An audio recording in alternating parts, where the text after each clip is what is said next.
Thank you very much. It's a pleasure to see all of you. Good evening. Good evening. I'm delighted to have this opportunity, a rare opportunity, I would say, to introduce and welcome my old friend and the extraordinary East African scholar, Mahmoud, to Nairobi, and to this special occasion on the launch of his new book. I just wanted to share some few thoughts about him. I first met Mahmoud during a turbulent time in the history of our region. Tanzania and Uganda had just gone to war, and Idi Amin's regime was toppled.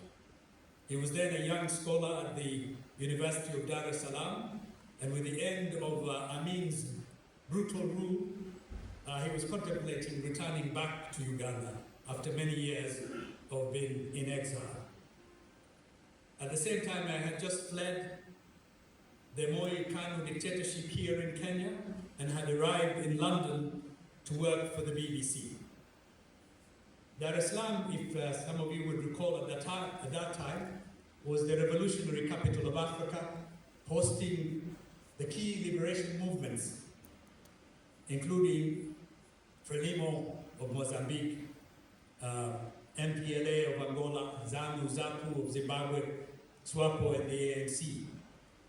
Under President Julius Nyerere, a Pan-Africanist and an anti-colonial crusader, Tanzania stood at the frontier of a continent, posed to rid Africa of the last remnants of white colonial rule in Mozambique, Angola, Zimbabwe, Namibia, and South Africa.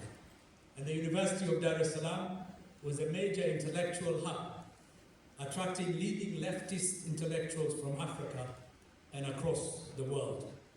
It was a hotbed of revolutionary thinking and radicalism.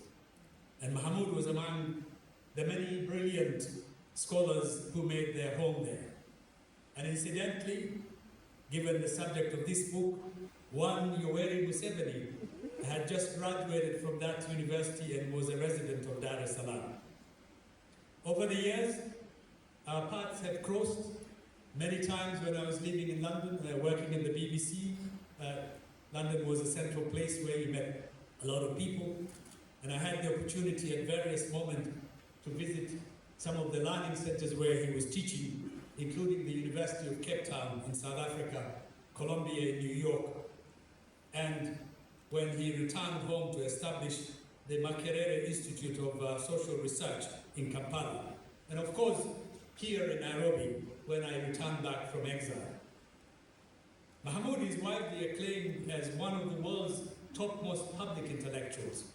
He stands as a colossal figure in the academic community, an erudite, critical thinker whose work has earned international recognition.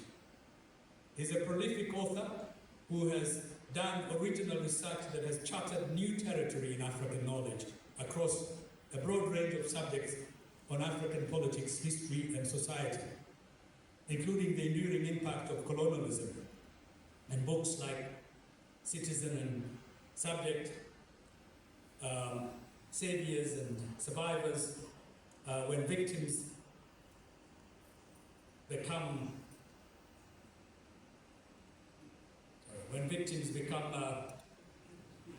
killers. My writing is kind of mixed up. When victims become killers.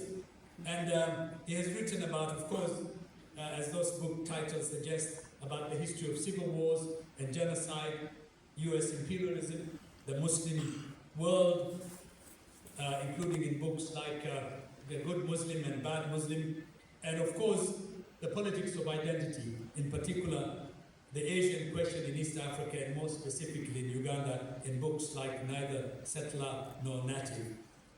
And he's also written about the issue of one of the most influential debates he has sparred is the decolonization of the African universities and African knowledge. And one of his most interesting books on that subject is Scholars in the Market.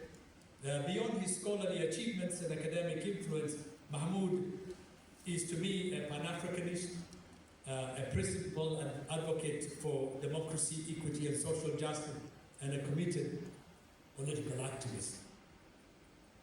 From here, we have been observing the political situation unfolding in Uganda with keen interest.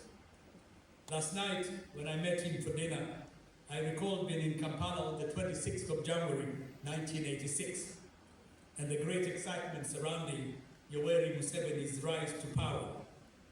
And one of Museveni's popular comments that resonated with us at that time was that the problem of Africa in general and Uganda in particular is leaders who seek to overstay in power.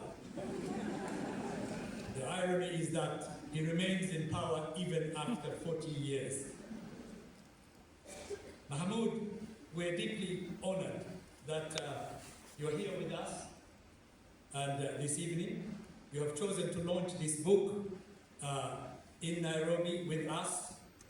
I want to thank Kuba of Cheche Books for organizing this great event. My congratulations to Ahmed of Jahazi Press for publishing the book and bringing the author to Nairobi. Thank you to Mahmoud for walking the talk of decolonizing African knowledge and publishing all your books with African publishers.